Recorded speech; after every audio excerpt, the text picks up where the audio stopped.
téléspectateurs, bonsoir et bienvenue dans Au cœur de l'éducation, votre émission dédiée aux enseignants et aux passionnés de la pédagogie.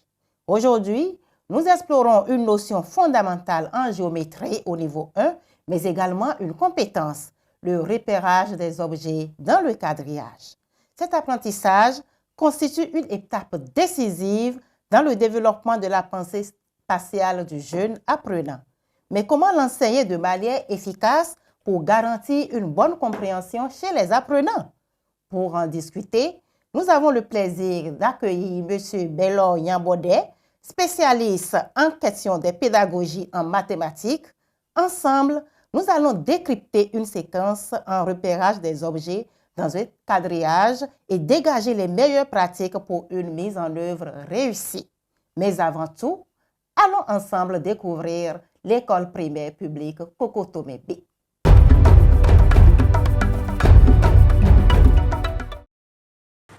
Au bord de la route inter-État Cotonou-Lomé se dresse à hauteur de Kokotome dans l'arrondissement de Godomé le complexe scolaire de Kokotome. Vieille de plus de 60 ans, cette école continue de former de nombreux cadres au service de la nation. Le complexe scolaire de Kokotome ABC est un complexe créé en 1958. Et la scission du groupe B a été faite en 1986 et la première directrice répond au nom de Gudjo Theodora, épouse Ligan. Malgré sa proximité avec la route, synonyme de pollution sonore, le complexe scolaire de Kokotome a fait de la recherche de performance son seul credo. Depuis que nous sommes là, les résultats oscillent entre 80 et 100%. On a même enregistré des résultats très performants. En 2018 et en 2020, on a eu 100% de réussite au CEP. C'est une école phare, une école qui travaille, qui émerveille. La notion d'excellence est également inculquée très tôt dans la mentalité des apprenants. Je me sens bien, j'apprends beaucoup de choses aussi. Je dois apprendre mes leçons, suivre le maître dans la classe et poser des questions pour bien comprendre. Je dois apprendre mes leçons, je dois venir à l'heure à l'école, je dois apprendre mes tas de multiplication et suivre le maître quand il fait les leçons. Moi, dans mon école, je me sens bien. Pour réussir, je dois suivre le maître, je dois apprendre mes leçons, je dois faire mes exercices, je dois faire tout ce que le maître me demande. La direction et le personnel enseignant entendent par tous les moyens relever les défis quotidiens qui se dressent sur leur chemin en vue d'obtenir de meilleurs résultats. Les défis majeurs auxquels nous faisons face, c'est comment améliorer nos prestations pour que nos enfants réussissent massivement aux examens du CEP. Nous avons assez de défis à relever. D'abord, le premier défi est de bien former les enfants. Et l'autre défi est que je serai fier lorsque les enfants, sur le plan sportif et culturel, et lorsqu'ils émergent. À l'instar des autres formations scolaires de la localité, le complexe scolaire de Kokotome fait face à de nombreuses difficultés qui entravent son bon fonctionnement. C'est une école qui est un peu qui est au bord de la voie. Donc il y a la pollution sonore qui nous dérange. Et il y a l'inondation aussi qui nous crée des problèmes en période de pluie. Et l'accès dans nos classes sont un peu difficiles.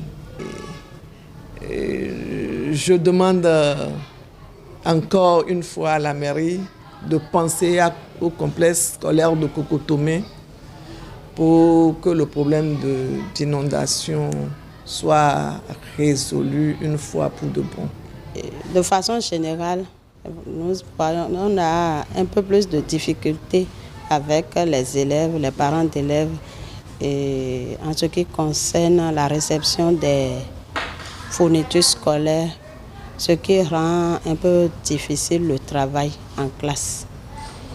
Et il y a plus d'enfants démunis dans le milieu. Malgré ces difficultés, les responsables de l'école travaillent quotidiennement pour la bonne marche des activités scolaires et pour le bonheur des apprenants. Et c'est justement dans cette belle école que nous irons suivre une séquence de classe au cours préparatoire. Séquence de classe sur le repérage des objets dans le quadrillage, une séquence animée par Madame Yenoukoumé Judith Afolignon à moi.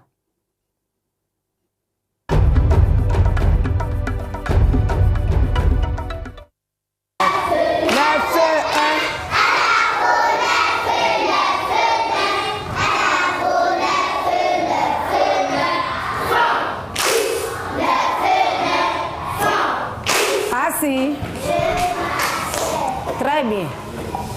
Nous allons compléter en calcul mental la table d'addition avec les doubles.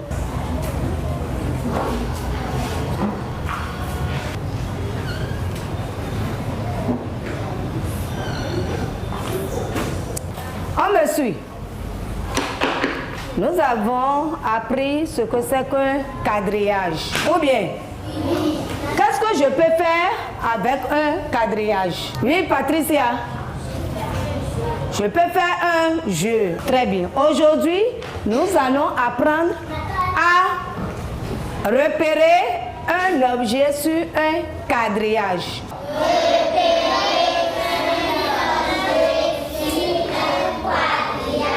Allez la ranger là.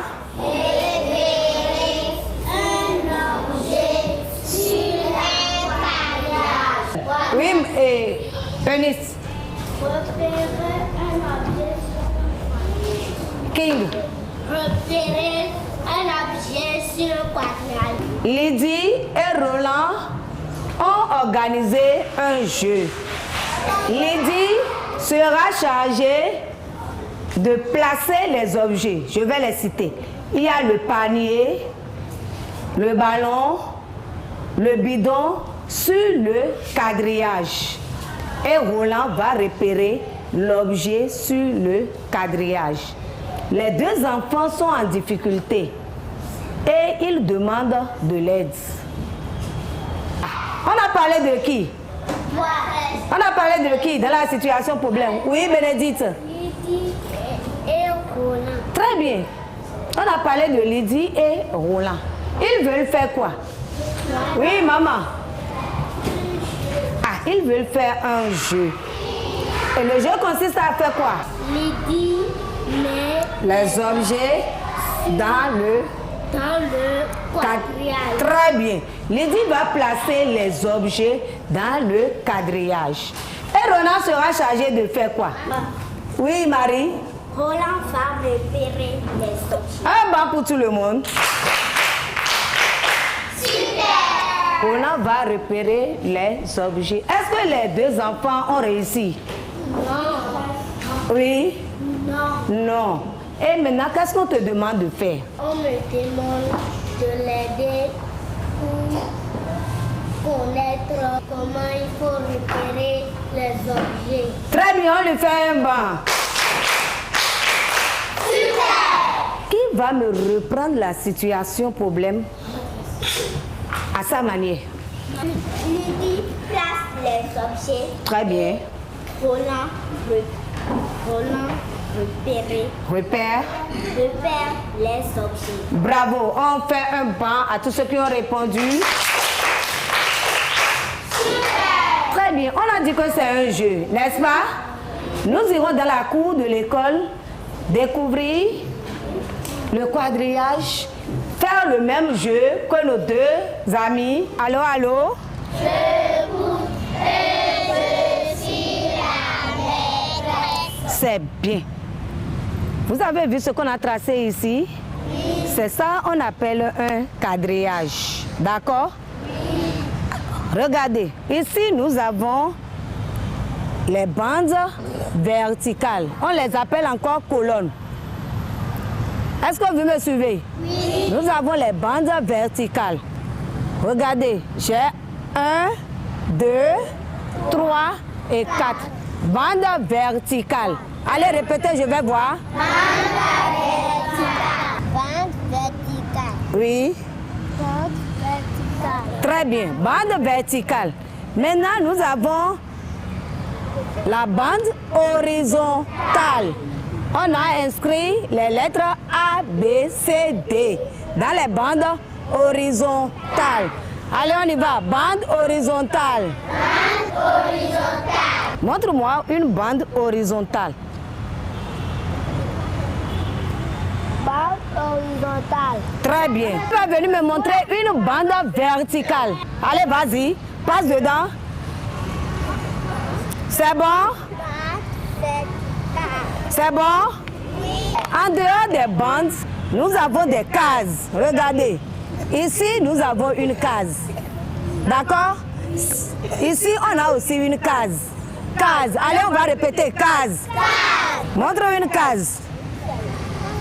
Case. Très bien. Avant de repérer les objets, qu'est-ce qu'il faut faire d'abord? On a dit. Oui, Marie? Il faut placer d'abord les objets. D'accord? Nous avons les objets ici. On a le plot. Quelqu'un va jouer le rôle de Roland. Attention. Quelqu'un va placer. Et moi, je vais jouer le rôle de Lydie. Je vais repérer l'objet. Oui, Ekereke. Ensuite, Ekereke a placé le plot ici, dans cette case. Maintenant, je veux repérer l'objet. Ensuite, on a parlé de la bande verticale et horizontale. Tu regardes. Je traîne mon bâton et je vais sur l'horizontale. Je suis allé à quelle lettre? À la lettre A. D'accord? Oui. Je reviens ici. Je vais 1. D'accord? J'ai trouvé 1 sur quelle bande? J'ai trouvé 1 vertical. Et à l'horizontale, j'ai trouvé quelle lettre? Oui. A. D'accord? Donc je prends les deux. Le code du plot, c'est A et 1. Tout à l'heure en classe, on va voir comment on écrit ça. A1 est son code. C'est bon? On va répéter. Le code du plot est A1. On y va. Le code du plot est A1. Encore. Le code du plot est A1. Très bien. On va placer un autre objet. Autre chose. Le code du bidon, c'est B2. Le code du bidon est B2.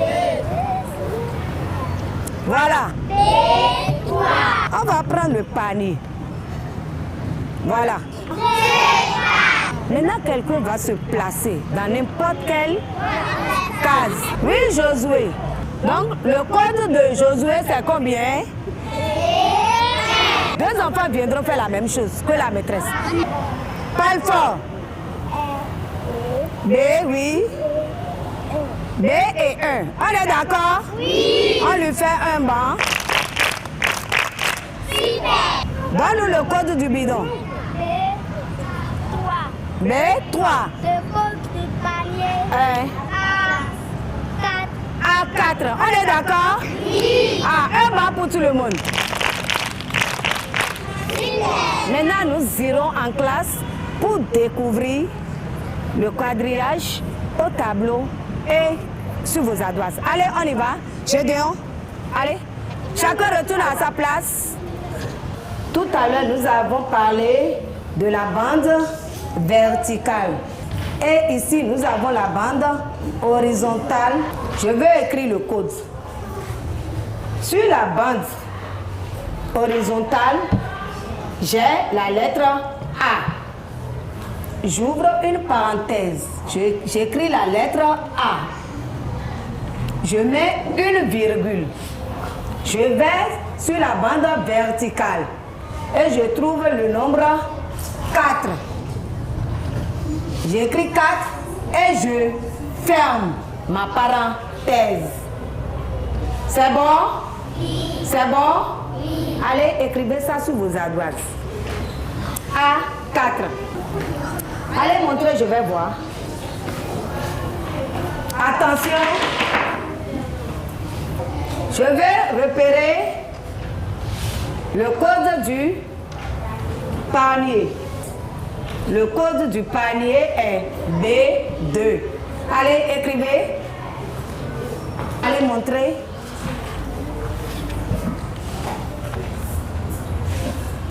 Oui. Très bien. Allez montrer. C'est bien. Écrivez-moi le code de la bouteille. Regardez bien. La bouteille, c'est là. Sur les ardoises. Écrivez-moi son code sur les ardoises. Qui va me donner le code de la bouteille? Identifiez le chiffon et donnez son code. Oui. Le code du chiffon, c'est quoi? C1. On est d'accord? Oui. Il reste un dernier objet. Oui. Le caillou. Le caillou. Allez, on y va. C'est bon. Allez montrer ceux qui n'ont pas trouvé, corriger. Montre une case à ton camarade et ton camarade va te donner son code. Allez, on y va. Attention, attention. Tu montres une case à ton camarade et ton camarade va te donner son code. Allez, on y va.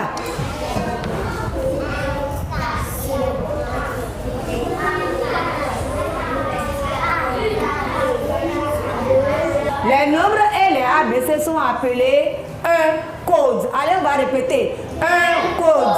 Un code. Encore. Un code. Je repère un objet à l'aide de son code.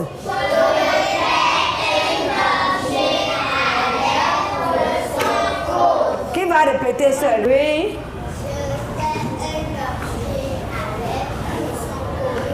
Eunice.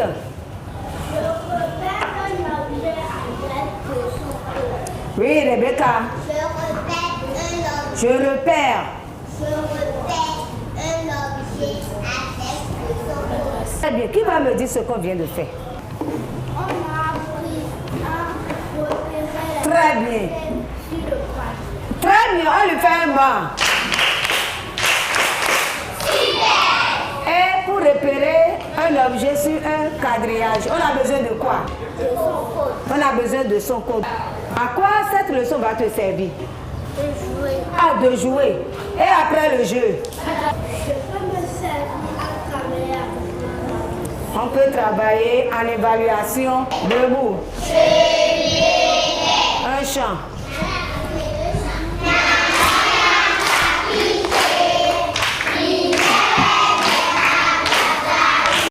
Suivons à présent les impressions de Mme Yenoukoumé Judith Afoléon Amoua et de ses apprenants sur la séquence déroulée. Mes appréciations sont bonnes. La leçon s'est très bien déroulée. Les enfants se sont impliqués. Du moment où ils avaient déjà entendu jeu, dans la situation de départ, ils étaient curieux d'aller découvrir ce que ça va donner. Et ce n'était pas mal. La leçon a été assimilée par les enfants parce qu'à la fin, j'ai essayé de faire une petite évaluation et les 90% au moins ont pu trouver la bonne réponse. Donc, c'est une leçon qui a donné ses fruits. Aux collègues, je dirais, pour les leçons qui demandent de se déplacer vers la cour de l'école, il ne faudrait pas qu'ils hésitent. Ça porte. Parce que les enfants étaient dans une dynamique de jeu. Donc, ils ont participé. J'ai appris la table d'addition et on a écrit les choses dedans. 1, 2, 3 et ABC. Et on a organisé un jeu. Lydie et Roland a organisé un jeu. Lydie place les objets dans une case. Roland repérait les objets dans une case. Lydie et Roland ont organisé un jeu. Lydie place les objets et Roland repère les objets. J'ai appris à repérer les objets sur le quadrillage.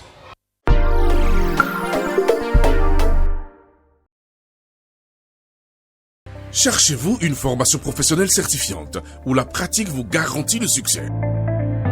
Voulez-vous donner vie à votre passion? Commencez une nouvelle vie professionnelle sans perdre du temps. Avec Pro8 Formation, découvrez et développez des compétences. En caméra et photographie, montage vidéo, graphisme, infographie, gestion de son, réalisation.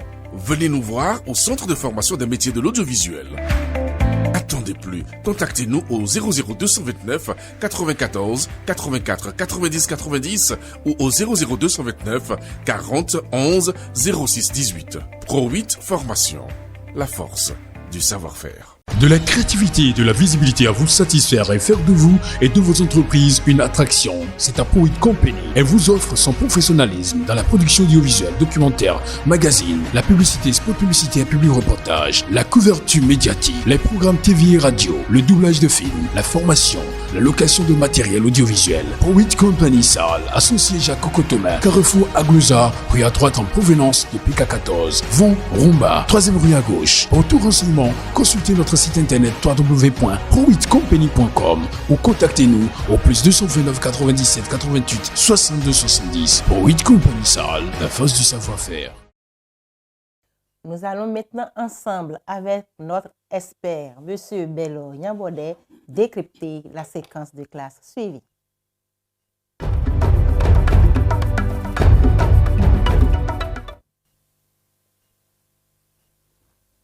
Bonsoir, M.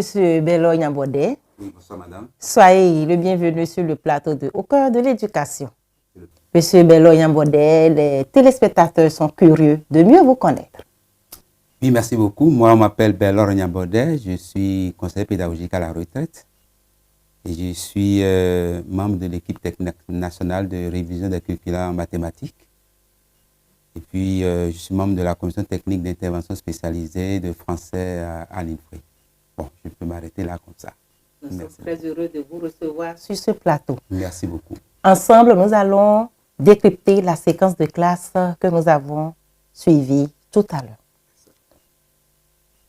Monsieur Bello Nyambodé, vous avez suivi la séquence de classe avec nous. Quelles sont vos impressions sur la prestation de l'enseignante et de ses apprenants? Merci beaucoup. Mes impressions sont très, très bonnes. D'abord, je voudrais quand même remercier l'enseignante parce que ce n'est pas facile de s'exhiber comme ça en public. Et puis, derrière l'enseignante que nous avons vue, il y a quand même une équipe d'enseignants. Je peux me tromper parce que cette séquence a été préparée par les enseignants et moi, je remercie au passage parce que vraiment, ce qu'ils ont fait, c'est quand même bien. Ils ont eu des soucis qui ne sont pas vraiment partagés partout. Donc, je les remercie beaucoup. Alors, si je dois m'en tenir à ce que j'ai vu, c'est que bon, il y a deux acteurs principaux. Il y a les enseignants, il y a l'enseignante, il y a les apprenants. Alors, on peut se poser deux petites questions. Est-ce que l'enseignant a enseigné? La réponse, à mon niveau, c'est oui. Est-ce que les apprenants ont appris? La réponse, à mon avis, également, c'est oui. Maintenant, on va voir comment l'enseignant a enseigné et comment les enfants ont appris. Voilà. Merci. Nous avons suivi une séquence sur la géométrie. C'est la géométrie et spécifiquement le repérage des objets dans un quadrillage. Alors, Monsieur Bello, comment est-ce que vous pouvez définir la géométrie? Oui, la géométrie, vraiment, dans l'environnement de l'enfant, dans l'univers de l'enfant, il y a la géométrie. Parce que vous prenez la pièce de 25 francs ou bien n'importe quelle pièce, vous avez vu que c'est le disque. Hein. Voilà. Quand vous prenez les billets de banque, ça représente le rectangle. Voilà. Quand vous prenez le ballon de football, ça représente la sphère. Quand vous prenez le chapeau de Papa Noël, c'est le cône. Donc vous l'avez vu dans l'environnement de l'enfant et à la géométrie. Maintenant, la géométrie, pour définir la géométrie, c'est une branche de la mathématique qui étudie l'espace, n'est-ce pas, et les figures qui sont dedans. Au CICP, on peut dire que les notions ne sont pas abstraites en géométrie. Les notions en géométrie dans cette classe sont des notions qui sont faites de façon ludique. Vous voyez? Parce que c'est l'initiation en fait à la géométrie. Donc il y a de ces thèmes qui permettent aux enfants de s'amuser, mais d'étudier véritablement ce que nous avons vu également avec notre enseignante là. Voilà ce que je peux dire. Donc, si je dois me résumer, c'est que la géométrie, c'est une branche des mathématiques qui s'occupe de l'espace et des figures qui sont dedans. Très bien. Voilà. Spécifiquement, aujourd'hui, nous avons vu le repérage d'un objet dans un quadrillage. Est-ce qu'il était important d'introduire cette notion dès le niveau 1? Lorsqu'on parle du niveau 1, ici, nous sommes spécifiquement au cours préparatoire, on dit le CP. Oui. Les enfants ont entre 6 ans, 7 ans. Est-ce qu'il est important déjà d'introduire cette notion-là au niveau 1? Votre question m'a fait sourire, hein, parce que vraiment, si les décideurs pouvaient quand même, ceux qui nous écoutent, hein, peuvent déjà prendre conscience de votre question, ça va changer les paradigmes dans les classes. Parce que combien d'enseignants a ce souci?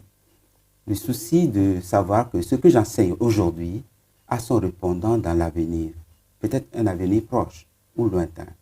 Parce que le repérage, quand on dit le repérage, vous voyez, quand on remonte là où le repérage peut conduire quelqu'un, ça peut même conduire jusqu'à la programmation comment on dit, sur les ordinateurs. Parce que vous voyez, aujourd'hui, ce qu'on nous donne aux enfants ici de cet âge-là, c'est comment se repérer, comment repérer un objet sur un espace donné. Et c'est ça qu'on veut leur enseigner. Et à partir des critères, voyez, on dit, bon, voilà, il y a tel critère, mais il faut me repérer tel objet à partir de tel critère. Vous voyez, dans nos maisons, on dit à l'enfant, va me chercher quelque chose. Et on dit, à côté du lit, à gauche ou bien à droite du lit, ou bien, vous voyez, cette compétence, c'est déjà... C'est le repérage. Voilà, c'est le repérage. Et c'est déjà dans cette classe qu'on commence déjà par donner ces aptitudes aux enfants. Voilà.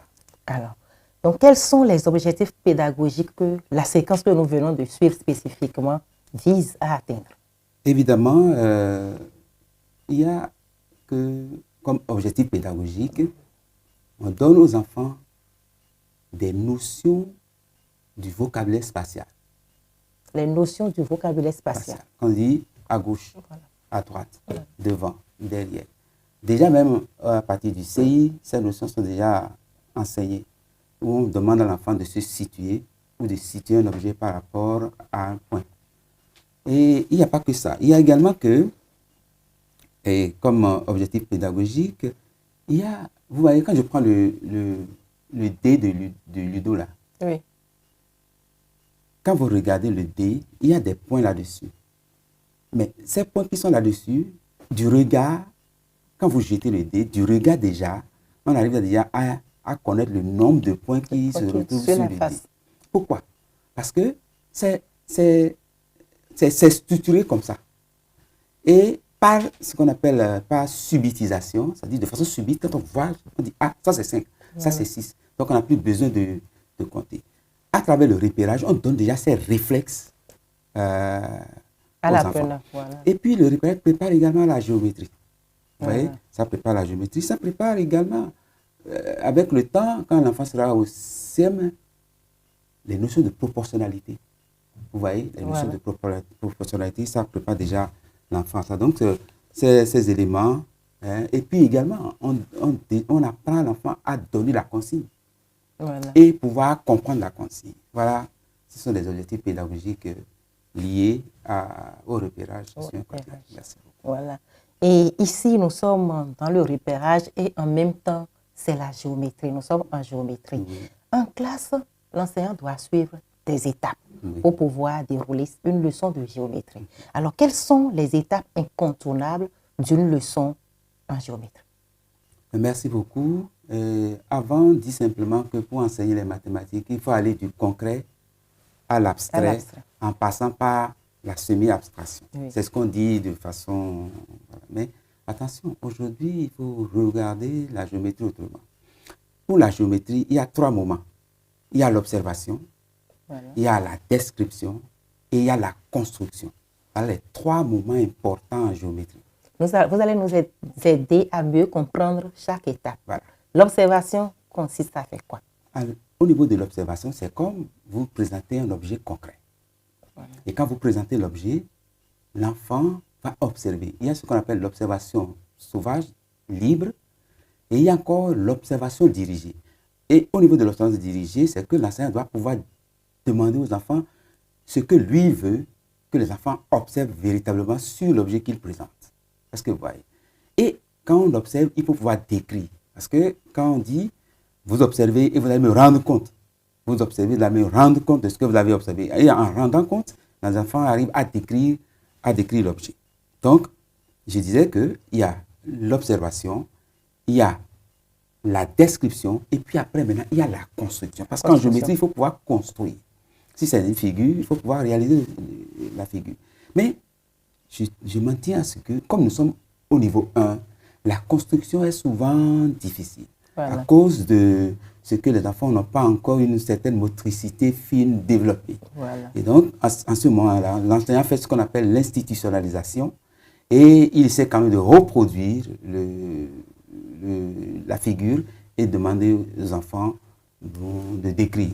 Mais on apprend également aux enfants à commencer par reproduire les figures parce que si on ne leur donne pas très tôt les capacités, peut-être à main levée, peut-être ne pas utiliser les règles, tout ça va être un peu difficile, mais à main levée, les enfants peuvent réaliser beaucoup de choses. Voilà ce que je peux dire sur les étapes en géométrie. Donc, si on doit retenir quelque chose, on dira qu'en géométrie, nous avons 3 étapes. On a 3 étapes essentielles. Nous avons l'observation, oui, la description et puis la construction. Voilà. Merci. Alors, nous sommes en géométrie et spécifiquement dans le repérage des objets dans un quadrillage. Oui. Comment organiser une séance sur le repérage des objets dans un quadrillage? L'enseignant qui a pour objectif un matin d'aider les enfants, les apprenants, à pouvoir repérer un objet dans un quadrillage. Voilà. Comment est-ce qu'il va organiser sa séance pour la réussir? C'est en cela que je remercie Madame Judith pour sa séquence. Elle a eu un souci. Vous savez, ça ne court pas les rues. Les enseignants n'ont pas le souci que cette séquence, de façon à la réaliser au dehors. Voilà. Ils ont tendance à réaliser cette séquence en classe. Oh non, il faut pouvoir réaliser le quadrillage dehors, dans la cour. Et c'est ce que j'ai vu. Je suis très content quand j'ai vu ça. Je suis vraiment, ce que l'enseignante a eu ce souci. Donc l'équipe enseignante qui a aidé notre collègue, je les remercie. Donc, il faut pouvoir reproduire le quadrillage dans la cour. Et il faut pouvoir avoir des objets à placer, à positionner, tel qu'on a vu. On a vu du panier, on a vu du bout de plot, voilà. On a vu encore de chiffon, de ballon. Voilà, les objets à positionner, il faut pouvoir les avoir. Il faut prévoir aussi de la cendre pour pouvoir reproduire les lignes et autres là.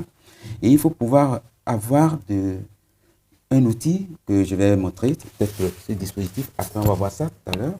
Vous voyez ça, si peut-être qu'il y a les intempéries, on ne pourra pas réaliser le quadrillage, on ne pourra pas faire la leçon dehors, donc on peut utiliser cet outil-là. Et il y a également que, il faut pouvoir prévoir des feuilles qu'on dit, sur lesquelles on prévoit déjà le quadrillage, et on va prévoir des jetons pour pouvoir positionner. Voilà. Voilà. Donc, voilà ce que je peux dire de façon rapide sur comment l'enseignant peut préparer ou bien organiser sa séquence qui porte sur le quadrillage. Voilà. Alors, pour que le travail soit facile à l'enseignant, c'est sûr que les enfants doivent avoir des prérequis. Oui. Alors, quelles sont les connaissances préalables que les élèves doivent avoir pour pouvoir facilement comprendre cette notion de repérage sur un quadrillage? Ok, merci beaucoup, madame. Vous savez, il faut que les enfants puissent maîtriser le vocabulaire. Je l'avais dit tout à l'heure, le vocabulaire spatial de base. Par exemple, on dit devant, derrière, en haut, en bas, tout ça. Ça, c'est des notions que les enfants doivent déjà maîtriser. Et il faut également que la succession dans l'ordre, c'est-à-dire quand on dit premier, deuxième, la succession dans l'ordre, là, il faut que les enfants arrivent à mémoriser cela. Il faut que les enfants soient capables de comprendre les consignes. Comprendre les consignes. Oui, si l'enfant ne comprend pas la consigne, l'enfant ne peut pas réagir. Parce que alors, si l'enfant doit comprendre la consigne, est-ce qu'il n'y a pas un travail préalable que l'enseignant doit faire pour amener l'enfant à pouvoir comprendre rapidement la consigne? Oui, ça vient même de l'enseignant. On dit que l'enseignant doit être audible. Voilà. Et c'est-à-dire quand vous donnez votre consigne, que la consigne soit claire. Vous voyez maintenant. Et il faut être audible pour que l'enfant puisse saisir le contenu de ce que vous voulez. Vous voyez, ça là, ça se prépare. Hein. L'enseignant, à force de le faire, il arrive quand même à avoir cette compétence-là. Et il faudrait que les enfants arrivent à maîtriser certains vocabulaires liés à la géométrie. Par exemple, les notions de ligne, voilà, les notions de bande, voilà, les notions de colonne. Vous voyez, ça, c'est des notions.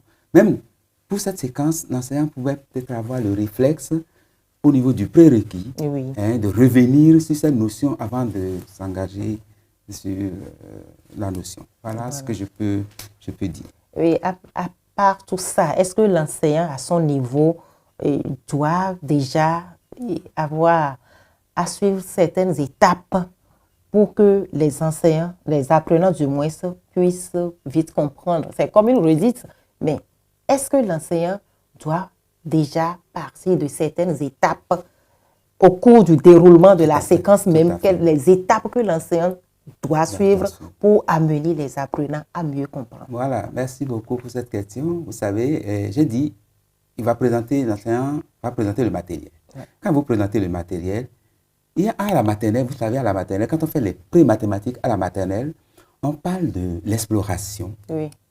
On parle de la structuration oui. Et on parle de la verbalisation. Oui. Les enfants de cet âge aussi ne sont pas très loin de la maternelle. À ce moment, on dit CICP, vous voyez, ils ne sont pas loin. Donc, ça veut dire que l'enseignant doit avoir ce souci.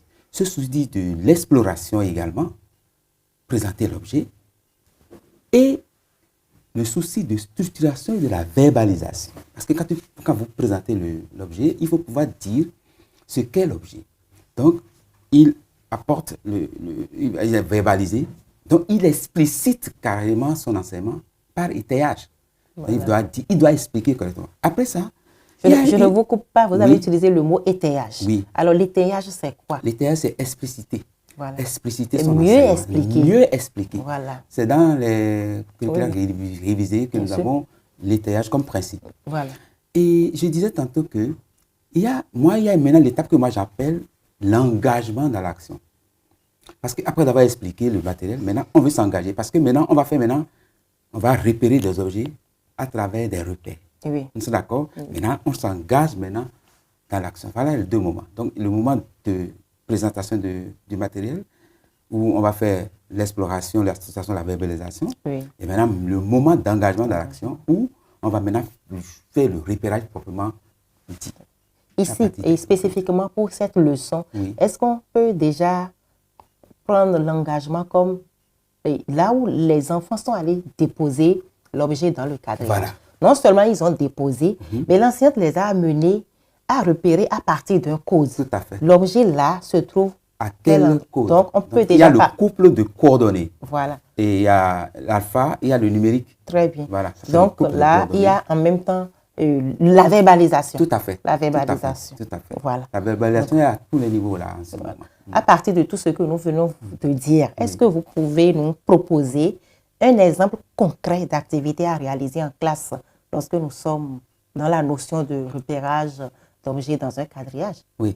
Et je disais tantôt que cet outil, peut-être qu'on va peut-être un petit zoom là-dessus.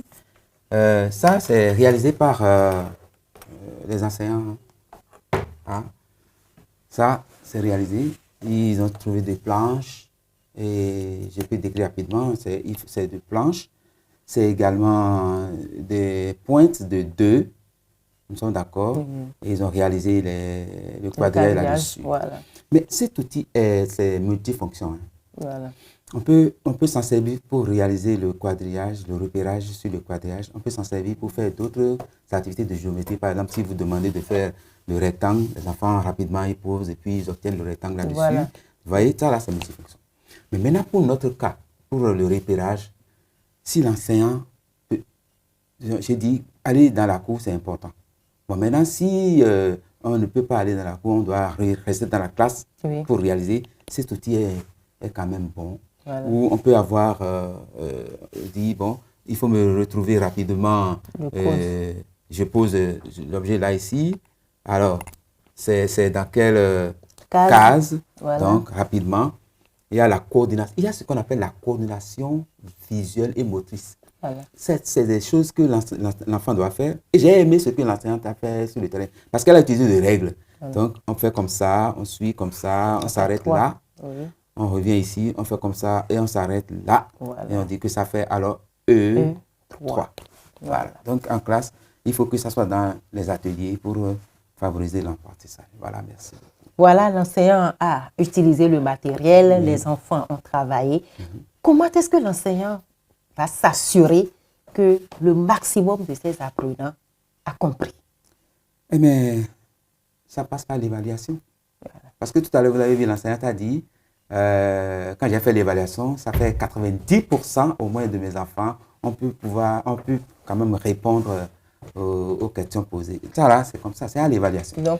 À l'évaluation, lorsque vous posez une question et que l'enfant est capable de vous donner le code par rapport à l'objet, nous sommes d'accord, et quand l'enfant est capable, parce qu'on a dit, il y a codé et décodé. Codé, c'est-à-dire quand l'enfant peut écrire le code, et décoder quand l'enfant peut lire le code. Voilà. Donc, quand il y a ces éléments-là, on peut déjà s'assurer que les enfants ont maîtrisé quand même le repérage sur le quadrillage. Voilà. Alors, lorsque l'enseignant est en train de faire cette leçon, quelles sont les difficultés auxquelles les apprenants peuvent être confrontés? Ah ben oui, il y a les difficultés. On avait déjà dit que la maîtrise du vocabulaire spatial, c'est une difficulté. Il y a ces enfants qui font la confusion entre la gauche et la droite. Il y a ces enfants qui écrivent un à l'envers. C'est parce que les questions de latéralisation n'ont pas été réglées en amont. Vous voyez? Et il écrit 3 comme ça, comme notre E en langue. Voilà. Donc, et face à ces difficultés, est-ce que vous avez des conseils rapidement déjà là? Oui, qu'est-ce qu'on dit? On dit de régler c'est-à-dire qu'il faut revoir la latéralisation. Et vous voyez, les psychologues disent que là, vous mettez l'enfant en face de vous, vous montrez votre gauche, par exemple, vous lui demandez, vous lui dites, bon, voici ma gauche, et vous lui demandez à lui de montrer ma gauche à moi. Voilà. Si l'enfant est à même de le faire, ça veut dire qu'il a pu régler le point de latéralisation. Sinon, il va penser que comme ça, il va monter. Et spécifiquement pour cette leçon, si en évaluation, on pose l'objet et l'enfant n'arrive pas à repérer, comment est-ce qu'on peut l'aider? Ah, c'est pourquoi je parlais de la coordination visuelle et motrice. C'est-à-dire, motrice, c'est-à-dire comme ça, attention. Voilà. Et au même moment où je fais ça, j'ai déjà mon regard sur le ce qui est ici. Ouais, non, la coordination. Et les enfants n'arrivent pas à le faire. Et c'est ça qui pose les difficultés de concentration et d'attention. Ils perdent le fil. Voilà. Quand ils commencent, ils perdent le fil et puis ils ne se concentrent pas. Lorsqu'un enfant n'arrive pas à le faire, l'enseignant doit pouvoir l'aider à identifier le chiffre qui correspond à la case ici et en même temps la lettre. La lettre. Voilà. C'est pourquoi on parle de coordination visuelle et motrice. Ça, c'est important. Voilà. Bon, il y a d'autres difficultés également que les enfants ils ont souvent. J'ai déjà parlé de la maîtrise du vocabulaire, du vocabulaire spatial et la concentration. Les problèmes d'attention également. Les enfants, ils sont un peu distraits, ils n'arrivent pas à faire ça. Voilà.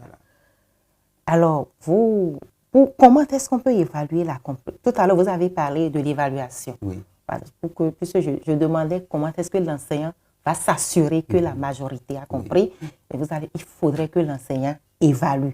Comment évaluer alors la compréhension? Est-ce que les enfants ont compris? Si c'est une notion comme ça, comment est-ce que l'enseignant peut évaluer? Oui. Merci beaucoup pour cette question. En fait, dans les classes, il y a ce qu'on appelle l'évaluation formative. Oui. L'évaluation qui se fait sur le champ pendant qu'on travaille. Au cours de cette évaluation formative, l'enseignant doit être un peu attentif. Voilà. Il doit observer, c'est-à-dire par observation directe, on peut faire cette évaluation-là. Par observation directe pendant le déroulement. Voilà. Et maintenant, quand on finit, on peut faire maintenant une évaluation écrite, hein, pour présenter des quadrillages. Oui, il semble que l'enseignante l'a fait. Elle l'a fait. J'ai vu ça, c'est pourquoi je disais que c'est ce que j'ai vu, c'est bon. Voilà. Et on demande de donner le code, voilà. Ou bien de placer un objet et de donner le code. Et quand les enfants peuvent faire ça à l'évaluation, on sait que bon, la séquence a quand même... Nous sommes au CP et nous savons que l'apprentissage, c'est le jeu. C'est à travers le jeu que les enfants comprennent mieux. Oui. Est-ce que vous avez quelques astuces d'activités ludiques permettant de renforcer l'apprentissage du repérage? C'est le premier outil qui est jeu que nous proposons d'habitude, c'est la bataille navale. La bataille navale. Vous connaissez ça? Non. Ah, vous ne connaissez pas la bataille navale? Ah, mais c'est un jeu très passionnant. Voilà. Et bon, peut-être qu'on peut faire un petit zoom là-dessus. Voilà. Voilà. Ça se joue à deux. À deux. Voilà. Chacun dispose de ce plateau. Et ce sont des quadrillages. Voilà, c'est les quadrillages. Oui. Maintenant, il positionne, on s'entend pour dire, tu vas positionner un certain nombre de points dans des cases. Oui. Bon, tu positionnes 1, tu positionnes 2, tu positionnes 3. Donc, tu choisis une case, 2 cases et 3 cases. Et chacun positionne. Caché, hein? Il ne faudrait pas que l'autre voie. D'accord. Maintenant, l'autre va, quand le jeu commence, l'autre va dire C1. Voilà. Quand il dit C1, l'autre va regarder sur son plateau, là où il a positionné le C1. Voilà. Vous voyez maintenant? Oui. Là où il a positionné, c'est... Le point qui a pour code C1. Voilà. Si l'autre a trouvé, lui, il dit toucher. Il va toucher. Il va dire que oui, toucher. Mais si il ne trouve pas, il va dire raté. Voilà. Vous avez vu? Oui. Et l'autre est sur son document témoin.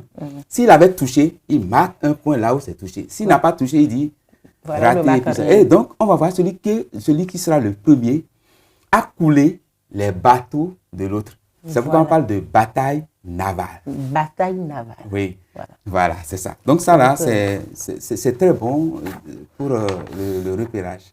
Donc, chers enseignants, nous avons eu un nouveau jeu pour pouvoir enseigner le repérage dans un quadrillage. Voilà. C'est la bataille navale. La bataille navale. Oui, oui. Et ce jeu consiste à tracer un quadrillage. Oui. Les enfants auront à placer des points, 1 point, 2 points, 3 points dans des quadrillages. Oui. Et un second enfant va pouvoir identifier le code de chaque point dans le quadrillage. Voilà. C'est la bataille navale. Voilà. Merci beaucoup. Bon, en dehors de ça, il y a un autre jeu qu'on appelle le jeu de miroir.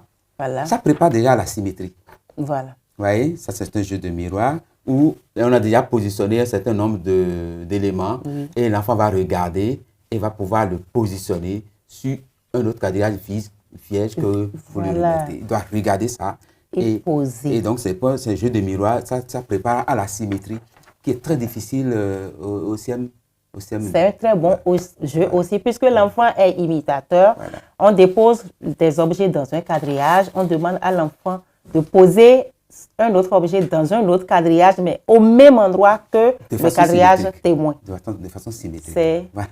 Il faut le jeu de miroir. Le jeu de miroir. Voilà. Merci beaucoup. Bon, et monsieur Bello Nyambodé, avec vous, nous avons fait le tour de tout ce qui peut constituer difficulté, avantage, importance dans la notion du repérage dans un quadrillage. Est-ce que vous avez une conclusion pour nos téléspectateurs. Oui, merci beaucoup. Je suis content de l'occasion que vous me donnez. En fait, le repérage sur le quadrillage, j'avais déjà dit que ce n'est pas que pour la classe, hein, c'est pour la vie.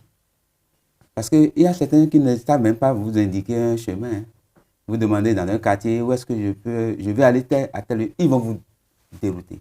Donc, déjà, le quadrillage, si l'enseignant enseigne bien, il va pouvoir donner des compétences comme ça aux enfants déjà de cet âge-là pour se repérer dans la vie. Voilà. Merci beaucoup, M. Bello Yambodé, pour vos éclairages riches et surtout très pratiques. Chers téléspectateurs, nous espérons que vous avez beaucoup appris aujourd'hui à travers cette notion que nous avons abordée et nous sommes sûrs que vous êtes déjà plus expérimentés pour pouvoir aborder ces notions avec vos enfants en classe. Merci beaucoup et rendez-vous très prochainement sur une autre émission de Au cœur de l'éducation.